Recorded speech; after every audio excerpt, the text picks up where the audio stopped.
Hi friends, welcome to Global Tech Code channel. இன்னைக்கு நம்ம ரொம்ப ஒரு சிம்பிளான ப்ராஜெக்ட் பார்க்க போறோம். அது என்ன அப்படின்னு கேட்டிங்கன்னா CodePen மாதிரி எப்படி ஒரு லைவ் கோட் எடிட்டர் டிசைன் பண்றது அப்படின்னு சொல்லிட்டு இந்த வீடியோல நம்ம பார்க்க போறோம். இது நான் டிசைன் பண்ண பேஜ்.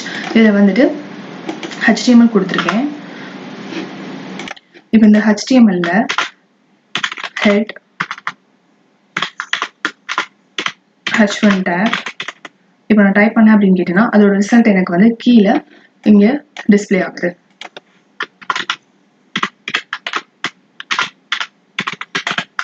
இதே மாதிரி நான் வந்து CSS-க்கும் அதுக்கு ஸ்டைல் கொடுத்துக்கலாம். இப்போ நான் ஹெட்டுக்கு வந்து h1க்கு வந்து இப்போ நான் வந்து கலர் மாற்ற போறேன். ஸோ அதோட கலர் வந்து எனக்கு சேஞ்ச் ஆயிருக்கு. இதே மாதிரி JavaScript கோடும் நீங்க வந்து யூஸ் பண்ணிக்கலாம். ஸோ எனக்கு அலர்ட் வந்து டிஸ்ப்ளே ஆகுது. இந்த இதை எப்படி டிசைன் பண்ணலாம் சிம்பிளா அப்படின்னு சொல்லிட்டு இந்த வீடியோல பார்க்கலாம். ஒரு HTML and CSS ஃபைல் வந்து கிரியேட் பண்ணிக்கிறோம். ஃபர்ஸ்ட் வந்து லைவ் எடிட்டரோட HTML ஃபைல் கிரியேட் பண்ணிருக்கேன்.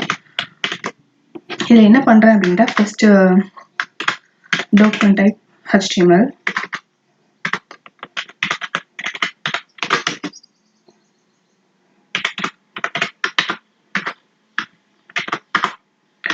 அதுக்கப்புறம் ஹெட்டுக்குள்ள CSS ஃபைலை லிங்க் பண்ண போறேன்.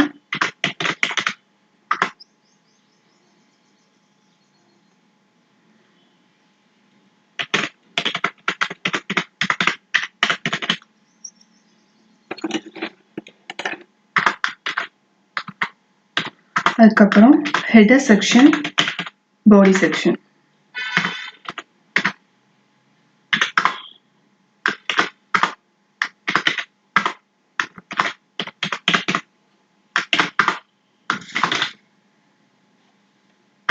அதுக்கப்புறம் HTML-ஐ க்ளோஸ் பண்றேன்.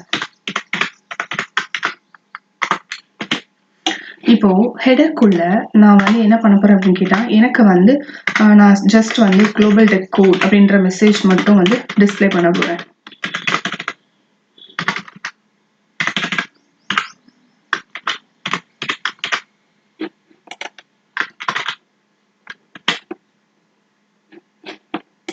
நம்ம பண்ண பேஜோட டிசைன் வந்து இப்போ இவ்வளவுதான் இருக்கு. சரியா? இப்போ வந்து ஹெடர் தனியா பாடி தனியா வந்து டிஃபரன்ஷியேட் பண்ணி பார்ப்போம்.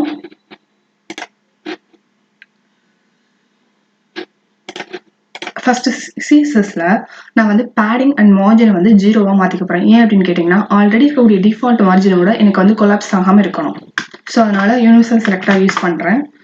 Margin 0, padding 0.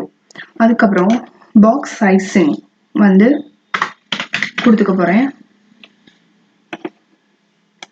பார்டர் பாக்ஸ் அப்படின்னு சொல்லிட்டு இது எதுக்கு அப்படின்னு கேட்டேன்னா எனக்கு வந்து பேடிங் அப்புறம் மார்ஜின் இது எல்லாமே வந்து நான் கொடுக்குற வித்தோட இன்க்ளூட் ஆகி வரணும்.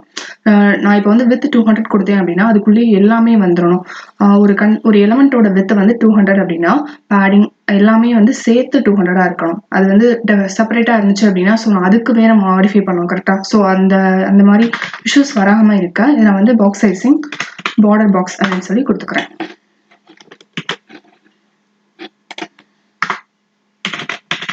ஹெட்டருக்கு பேக்ரவுண்ட் கலர் பிளாக் கொடுப்போம். அப்ப ஃபாண்ட் தெரியணும்ல, ஸோ அதுக்கு வந்து கலர் ஒயிட் கொடுக்கலாம். இதுக்கு ஹைட் கொடுத்துக்கலாம்.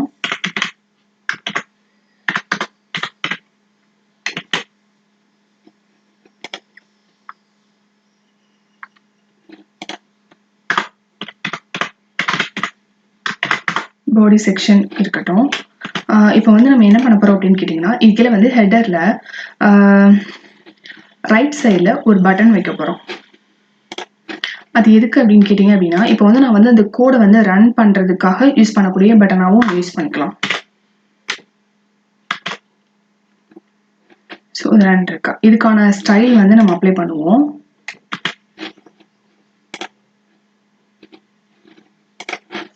இப்போ அதுக்கு வந்து நான் என்ன பண்றேன் அப்படின்னா அந்த பட்டனுக்கான ஸ்டைல் வந்து நான் வந்து அது எனக்கு ரைட் சைடில் அலைன் ஆகணும். அதோட பேக்ரவுண்ட் கலர், பேடிங், அதுக்கப்புறம் வந்து கர்சர் பாயிண்டர் எல்லாத்தையுமே வந்து நான் கொடுத்துருக்கேன். இப்போ வந்து எனக்கு இந்த பட்டன் வந்து இப்படி டிஸ்பிளே ஆயிடுச்சு.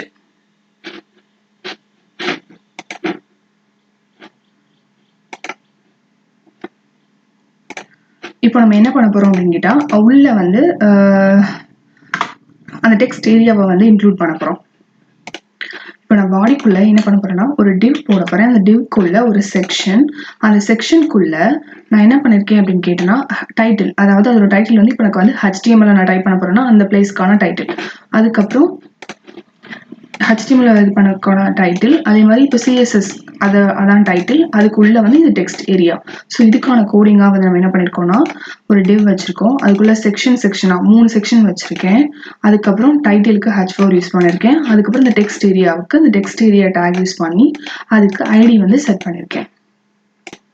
நம்ம வந்து HTML மட்டுமே கொடுத்ததுனால நமக்கு வந்து அவுட்புட் வந்து இப்படி டிஸ்பிளே ஆகுது. இப்போ இதுக்கு வந்து ஸ்டைல் அப்ளை பண்ணலாம். அதுக்கு முன்னாடி வந்து அவுட்புட் ஃப்ரேமையும் நம்ம இன்க்ளூட் பண்ணிக்குவோம். அதுக்கு நான் என்ன பண்ணுறேன்னா அதே மாதிரி ஒரு டிவ், அந்த டிவ்க்குள்ளே வந்து ஐ ஃப்ரேம் யூஸ் பண்ணியிருக்கேன். அந்த ஐ ஃப்ரேமுக்கு ஐடி கொடுத்துருக்கேன், வித் செட் பண்ணியிருக்கேன். அப்புறம் வந்து அந்த டிவ்வை க்ளோஸ் பண்ணியிருக்கேன். இதுக்கு எப்படி இருக்குன்னா இங்கே பார்த்தீங்கன்னா இந்த நமக்கு அவுட்புட் வந்து இந்த இப்படி வந்திருக்கு. ஸோ 3 டெக்ஸ்ட் ஏரியா, ஒரு ஃப்ரேம், அவுட்புட் ஃப்ரேம் வந்து கொடுத்துருக்கோம். இப்போ நம்ம வந்து பேக்ரவுண்ட் கலர் இது எல்லாத்துக்குமே இந்த ஏரியாவுக்கு எல்லாத்துக்குமே பேக்ரவுண்ட் கலர் வந்து பிளாக் செட் பண்ணலாம். ஸோ செக்ஷன் தான் நான் வச்சிருக்கேன். ஸோ செக்ஷன் அண்ட் டிவுக்கு வந்து பேக்ரவுண்ட் கலர் பிளாக் அப்படின்னு சொல்லி கொடுத்துருக்கேன். இப்போ இந்த அவுட்புட் ஃப்ரேம் வந்து நமக்கு ஒயிட் கலர்ல வரணும் இல்லையா? ஸோ அதோட ஐடி வந்து அவுட்புட் ஃப்ரேம், அதுக்கு மட்டும் வந்து ஒயிட் கலர் கொடுக்க போறேன்.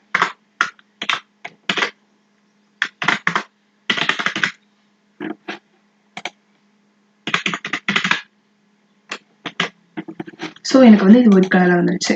இந்த டெக்ஸ்ட் ஏரியாவுக்கு நம்ம என்ன பண்ணணும் அப்படின்னு கேட்டாங்க அப்படின்னா அதோட வித் அண்ட் ஹைட் வந்து செட் பண்ணணும் கரெக்டாக. அப்போ தான் வந்துட்டு நமக்கு இந்த இது மாதிரி டிஸ்பிளே ஆகும். ஸோ அதுக்கு நம்ம என்ன பண்ண போகிறோம் அப்படின்னு கேட்டிங்கன்னா மீடியா கொரி வந்து யூஸ் பண்ண போகிறோம். அதாவது மீடியா கொரி எதுக்கு யூஸ் பண்ணுவாங்க அப்படின்னா பர்டிகுலர் சைஸில் வந்து இது வந்து இப்படி அலைன் ஆகணும் அப்படிங்கிறதுக்காக. ஸோ இப்போ நான் மீடியா கொரிக்குள்ள செக்ஷன் வந்து எப்படி இருக்கணும் அப்படிங்கிறத வந்து கொடுக்க போகிறேன்.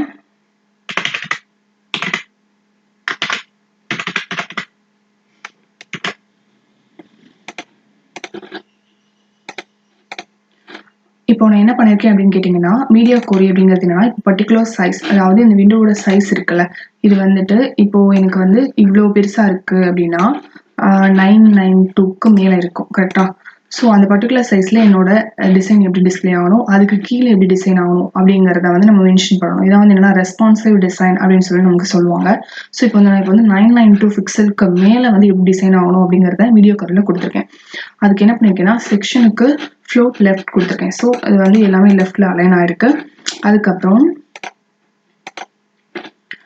பார்டர் கொடுத்துருக்கேன். மார்ஜின் வந்து இந்த கேப் வரணும்ல, அதுக்காக மார்ஜின் லெஃப்ட் அண்ட் பாட்டம்ஸ் கொடுத்துருக்கேன். இந்த ரெண்டு கடையில் உள்ள கேப் வந்து நமக்கு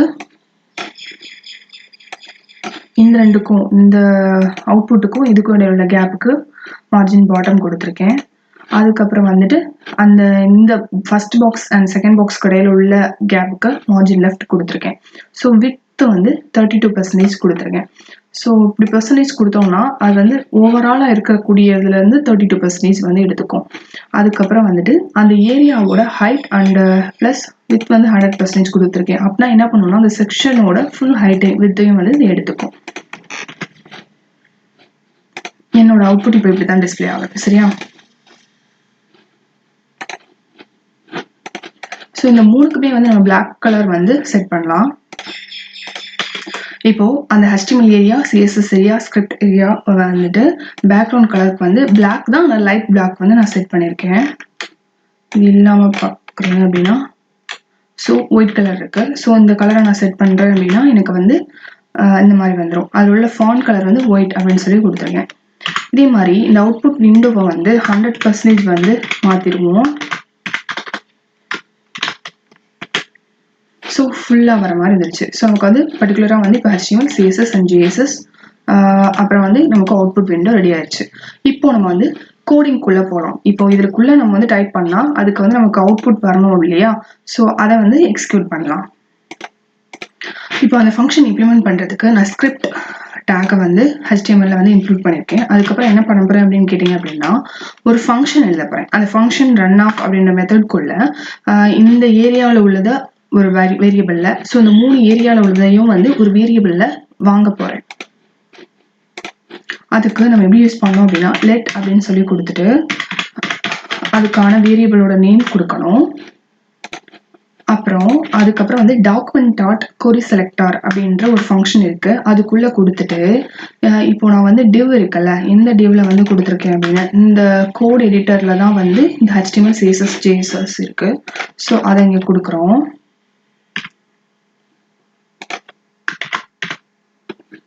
கோட் எடிட்டருக்குள்ள அந்த டெக்ஸ்ட் ஏரியாவோட நேம் HTML ஏரியா அதையும் இங்க கொடுக்குறீங்க.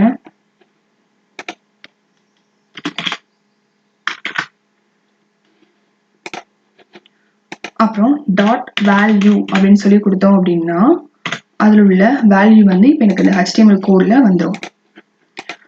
இதே மாதிரி எனக்கு வந்துட்டு CSSக்கும் வாங்கணும், அதுக்கப்புறம் ஸ்கிரிப்டுக்கும் வாங்கணும். இதில் என்ன டிஃப்ரென்ஸ் அப்படின்னு கேட்டிங்க அப்படின்னா, அதாவது CSSக்கு வாங்கும்போது ஸ்டைல் டேக்கை வந்து நம்ம முன்னாடி வந்து அப்பன் பண்ணிக்கணும். ஸோ அதுக்காண்டி தான் நான் டபுள் கோட்ஸ்குள்ள ஸ்டைல் டேக் கொடுத்துருக்கேன். அதே மாதிரி கடைசியிலையுமே வந்து /ஸ்டைல் டேக்கை அப்பன் பண்ணிக்கணும். ஸ்கிரிப்டுக்கும் வாங்கியாச்சு. இப்போ வந்து நமக்கு வந்து 3லையுமே வந்து இன்புட்டை வாங்கிட்டோம். ஸோ அதை இங்கே அவுட்புட் கொண்டு வர்றதுக்கு நம்ம வந்து என்ன பண்ணணும் அப்படின்னு பார்க்கணும்ல. இதோட 3ஐயும் வாங்கின மாதிரி இந்த அவுட்புட் விண்டோவோடதையும் வந்து வாங்கி ஒரு வேரியபிளை ஃபர்ஸ்ட் வச்சுக்கோம் அவுட்புட்ல. இப்போ அதுக்கு என்ன பண்றோம் அப்படின்னு கேட்டா அதே தான், same query selector output editor டிவோட கிளாஸ் நேம் அதோட ஐடி. இப்போ நம்ம என்ன பண்ண போறோம்னா இந்த வாங்கினதை வந்துட்டு இந்த அவுட்புட்டை நம்ம வந்துட்டு இன்னர் HTML போயிட்டு ரீப்ளேஸ் பண்ண போறோம். அதுக்கு என்ன கோடிங் யூஸ் பண்ணணும் அப்படின்னா output dot content document dot body inner HTML இப்படி கொடுத்துட்டு நீங்க வந்து எதை வந்து ரீப்ளேஸ் பண்ணணுமோ அதை நீங்க கொடுத்தீங்க அப்படின்னா உங்க கோடிங் வந்து ரீப்ளேஸ் ஆயிரும். ஸோ இப்போ வந்து நான் என்ன பண்ணியிருக்கேன்னா HTML அண்ட் CSS இங்க வந்து ரீப்ளேஸ் பண்ணிட்டேன். ஆனா JavaScript இப்படி பண்ணல. JavaScriptக்கு நம்ம வேற ஒரு மெத்தட் யூஸ் பண்ணணும். அதுக்கு நம்ம யூஸ் பண்ணக்கூடியது என்ன அப்படின்னு கேட்டிங்கன்னா கண்டென்ட் விண்டோ அப்படின்னு சொல்லி கொடுக்கணும். கண்டென்ட் விண்டோவில் எவால் அப்படின்னு சொல்லி ஒரு மெத்தட் கொடுத்துட்டு அந்த வேல்யூவை நம்ம கொடுத்தோம் அப்படின்னா இது வந்து ஸ்கிரிப்ட் கோட் வந்து இதில் நமக்கு போயிட்டு அவுட்புட்டில் கொடுத்துரும். இப்போ நம்ம ரிசல்ட் பார்க்கணும். அதுக்கு முன்னாடி இதை நம்ம வந்து ஃபங்க்ஷன் மட்டுமா எழுதிருக்கோம், அந்த ஃபங்க்ஷனை கால் பண்ணணும்ல. ஸோ இப்போ நான் என்ன பண்ணியிருக்கேன் அப்படின்னா பட்டன் வச்சிருக்கேன்ல, அந்த பட்டனில் ஆன் கிளிக்கில் ரன் ஆஃப் கால் பண்ணியிருக்கேன். ஸோ நம்ம செக் பண்ணி பார்க்கலாம்.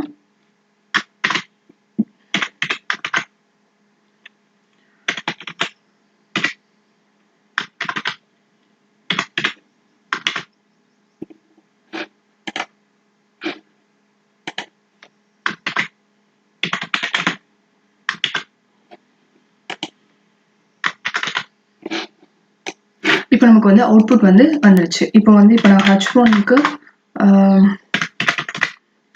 ஸ்டைல் செட் பண்றேன். செட் பண்ணிட்டு ரன் கிளிக் பண்ணேன் அப்படின்னா எனக்கு வந்து அப்ளை ஆயிடுச்சு. இதே இது வந்து லைவ் கோட் எடிட்டரா, அதாவது நான் டைப் பண்ண வந்து இங்க ரிசல்ட் வரணும் அப்படின்னா நான் என்ன பண்ணுவேன்னா அந்த ஃபங்க்ஷனை ஈவெண்ட் லிசனர் மூலமா வந்து ஹேண்டில் பண்ணணும். அதுக்கு நான் என்ன எழுதணும் அப்படின்னு கேட்டிங்கன்னா டாக்குமெண்ட் டாட் கொரி செலக்டார் அப்படின்னு கொடுத்துட்டு எந்த எலமெண்ட்டுக்கு வந்து ஈவெண்ட் லிசன் பண்ண போகிறோமோ அதோட கொடுத்துருக்கேன். Add event listener of key up, அதாவது டைப் பண்ணும்போது எனக்கு இந்த ஃபங்க்ஷன் கால் ஆகணும் அப்படின்னு சொல்லிட்டு வரும். ஸோ கீஎஃப் வருது. இப்போ வந்து நம்ம அந்த பட்டனை வந்து ஆன் கிளிக்லேருந்து எடுத்துடலாம். ஸோ எப்படியும் வந்து டைப் பண்ணும்போது இங்கே வந்துடும்ல, ஸோ அதனால இது தேவையில்லை. இப்போ செக் பண்ணி பார்க்கலாம்.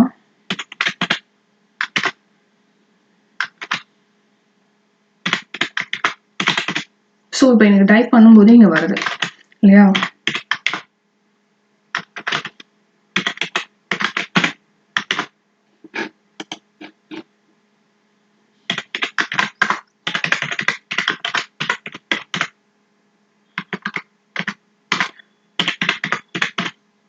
ஸோ எனக்கு வந்து ட்ரை பண்ணும்போது இங்கே வந்து எனக்கு சேஞ்ச் ஆகுது. அவ்வளோதான் ஃப்ரெண்ட்ஸ், நம்ம வந்து CodePen மாதிரி லைவ் கோட் எடிட்டர் டிசைன் பண்ணுறோம். இது எல்லாமே வந்து எக்ஸ்ட்ராவாக அவங்க வச்சிருக்கிறது தான். ஸோ நான் வந்து சும்மா டிசைன்காண்டி இங்கே யூஸ் பண்ணேன். உங்களுக்கு இந்த டிசைனும் வேணும் அப்படின்னா சோர்ஸ் கோட் வந்து டிஸ்கிரிப்ஷனில் கொடுத்துருக்கேன், அந்த சோர்ஸ் கோடை யூஸ் பண்ணிக்கோங்க. உங்களுக்கு சப்போஸ் வந்து இந்த ஃபுல் டிசைனுக்கான எக்ஸ்ப்ளனேஷன் வேணும் அப்படின்னா வந்துட்டு கமெண்ட் பண்ணுங்கள், நான் நெக்ஸ்ட் பார்ட் 2ல் அப்லோட் பண்ணுறேன். தேங்க்ஸ் ஃபார் வாட்சிங் ஃப்ரெண்ட்ஸ்.